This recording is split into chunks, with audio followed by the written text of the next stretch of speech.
Hi, So, Katrina. hi and welcome everyone. So glad that you were able to join. So, today we are exploring virtual leadership, and specifically how virtual leadership focuses on outcomes to gain peace and productivity, which is so important to be able to work towards for yourself and with your teams as we are working remotely. And in this case today, of how we are navigating such turbulent times within our world.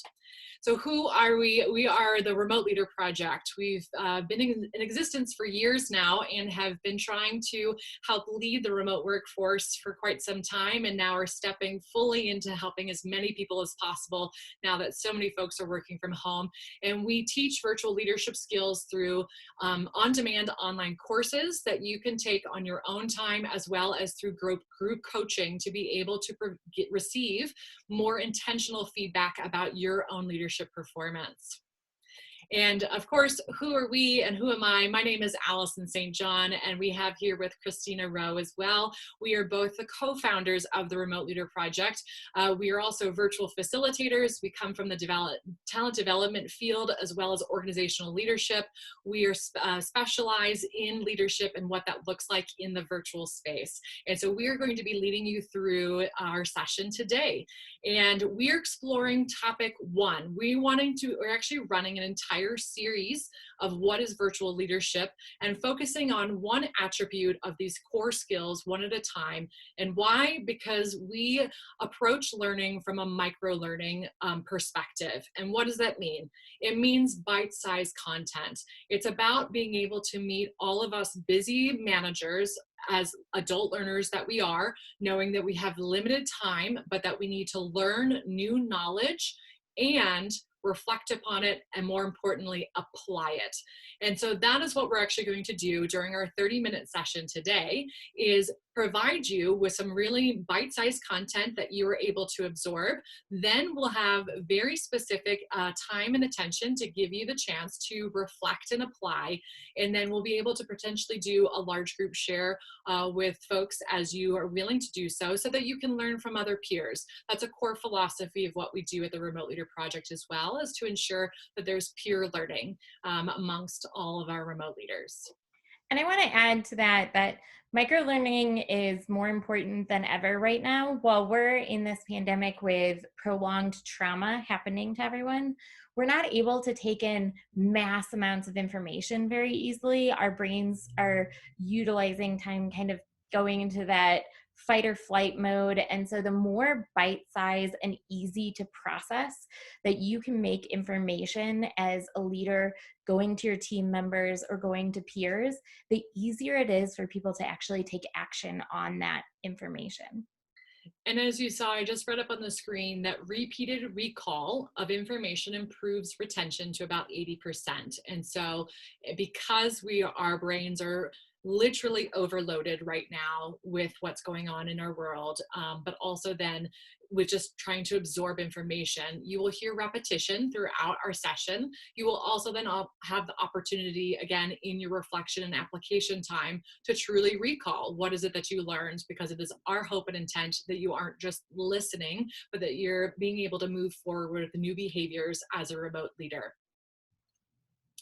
So remote leaders focus on outcomes. This is really what is at the core of what we're trying to do today to be able to help you gain peace and productivity when you're leading remotely. Well, why? Why are we focusing on outcomes? Why is this one of the core skills of a virtual leader? Well, it's because there's a difference in how we've been approaching work. In an in-office place, we often are using visual cues of literally seeing people to be able to capture productivity, or to guess to see if people are working together or what it is that they're working on.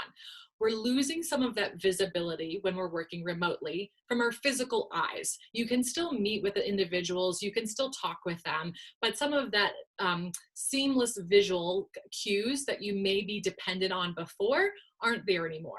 So instead, what we want to do is simply focus on the end result, the outcome, rather than necessarily the details of the process, so that we can trust our employees to be able to do the work that they need to do on their asynchronous time in whatever home environment that they're currently in whatever schedule might be beneficial to themselves, as well as that is agreement with you. And then ultimately, everyone's working towards the common goal of that agreed upon outcome.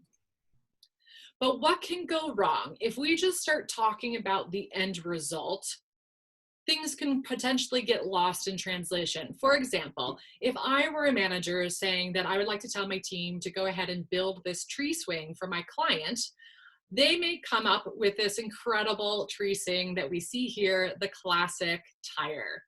However, myself and potentially even the client that I was hoping to represent was expecting something a little bit more like this. So there can be a lot of differentiation in perspective and understanding of what is an outcome. So it's so important that we do three things to be able to make sure that we are doing the outcomes, coming to an agreed upon outcome. And that first thing to do is to collaborate. Being focused on your outcomes and the outputs that you are trying to lead with your team needs to be a collaborative process between you and your thoughts with your teammates and your team members, and then coming to an agreed upon outcome of what's there. Then moving on, we can go into communicating. So communicating is crucial. And we all know that, but sometimes when we move into the virtual space, we lose some of that communication because we miss the kind of desk drive-bys or the bumping into each other, um, filling up our coffee, and we forget that a lot of that dialogue happens there. So we have to be more conscious of how much we're communicating and how clearly we're communicating with people that we're working with and our team members. Remember, these are the three crucial pieces of communication. Making it a two-way conversation, that you're able to give information and receive information. If we're not inviting that in, we're only doing half the job. Other pieces, leave room for buy-in, leave room for other ideas, other information and input that somebody else might have, and even inviting them to speak up. Because just like when we're sometimes on virtual trainings or webinars, it's easy to sit with your camera off and your sound off and not give. And that can happen on our teams as well when we're in the virtual space if we're not specifically asking for further input and feedback. So another piece of that is look at the details that matter. Things like clarifying a timeline. For example, you have all probably received a peer or your managers sending you something to review. And they say, hey, can you review this or give me feedback on this? And sometimes you go, great, that'll be the first thing I do tomorrow. And you come back in the office the next day, or you sit down at your computer at home and you see they've already done it. They've moved on to the next step, and you were never able to actually give that feedback. So being sure that you're on the same page and you're clarifying those pieces through your communication is crucial to creating those outcomes that you want to see, as well as a cohesive team and reducing friction points that can come from miscommunications. So here's a few examples of really powerful questions that you can use. What's a realistic timeline? Right now, we know that so many people, and this happens in the virtual space all the time, we have less visibility of how much work is on somebody's plate. And right now, we also lose visibility at times of, are they trying to homeschool kids right now? Do they have lots of distractions in the house? Are there certain times of day that they can work much better? Or what else is on their plate? And so setting a realistic timeline is crucial, and that's a great way to ask for buy-in. What's realistic? Can we make this outcome happen the way that we're hoping to? Another question is, should we review it together or asynchronously? And how? Are we going to be working in Google Docs so that we can go through the review process together? Should we use track changes? Coming up with that helps it to not feel like it's an abrasive review, or it's not coming at people from out of the blue. What you want to do is agree, are we going to do this over a Zoom call? Or should we be doing it on our own time because maybe I don't have kids at home, but you have 5 of them at home. And so working in the middle of the day is pretty unrealistic. So instead, let's figure out what actually works for both of us. Are there great nap times? And that's the best time for you to work at. And what about inviting buy in and solution ideas by asking, do you see any likely roadblocks in this plan? Sometimes it can be intimidating if we're not calling it out to the people who report to us that they get to acknowledge it too, and that maybe they see something that I can't see. Those are crucial ways to start refining your communication in the virtual space. And the third step, so remember, we've had collaborate, communicate, and now it's acknowledge. Acknowledge is kind of the tying it up in a nice bow. It's the one to think about, how do I recognize what's gone well in this project or what we need to refine moving forward. And you want to be reinforcing those behaviors that work really well in your team and helping them to move forward and repeat and repeat and repeat. So when you see something that's going really well, remember to communicate it through recognition. And the hard and challenging part of recognition is one size does not fit all when it comes to recognition. In fact, you need to pay some attention to the individuals on your team. And it may be a bit of a trial and error, or keeping variety in the way that you're recognizing people so you can see how it best pays off. Think about it as, you want to make sure that you're kind of tapping into those love languages, right? Gifts, words of affirmation, quality time. So some of those examples can be, you may have somebody who's really high in words of affirmation. And so then you want to be sure that you're utilizing very specific examples of how you speak to them, how you're able to bring up what it is that they did really well on that project and be specific about what they brought to that project.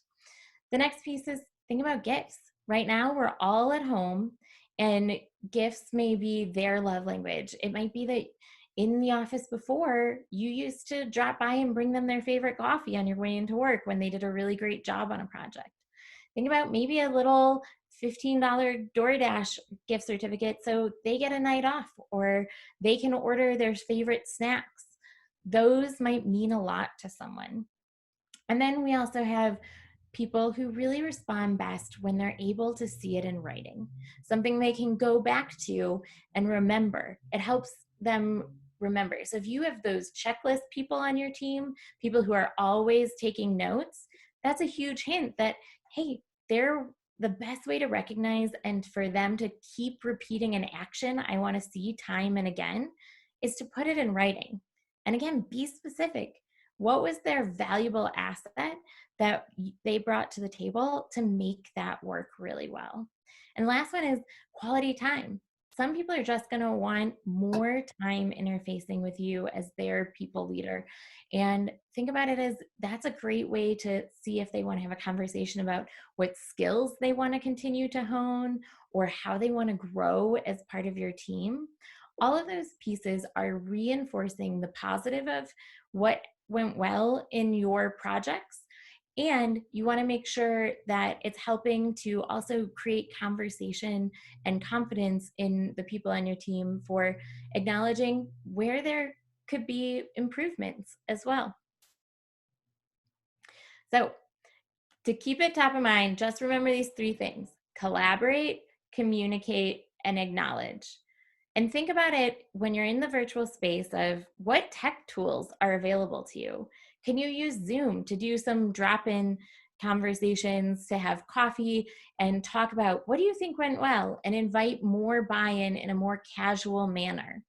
Think about what processes you have that already exist. Do you already do feedback circles that you can really leverage in a new way in the virtual space? And what resources are accessible? Are there courses? Are there practice? Can you find someone who's a great sounding board to practice how you deliver that recognition or to review a written recognition? So now that we've given you very bite-sized information, and you may be thinking, wow, that went really quickly. That was the intent. In order to be able to practice focusing on your outcomes, we wanted to give you just enough information to give you the greatest impact, but more importantly, to have the time right now to reflect on what does this information mean to you as a people leader in your everyday work, and how are you going to apply this new knowledge into your daily actions or on a current task or responsibility you may be working on right now.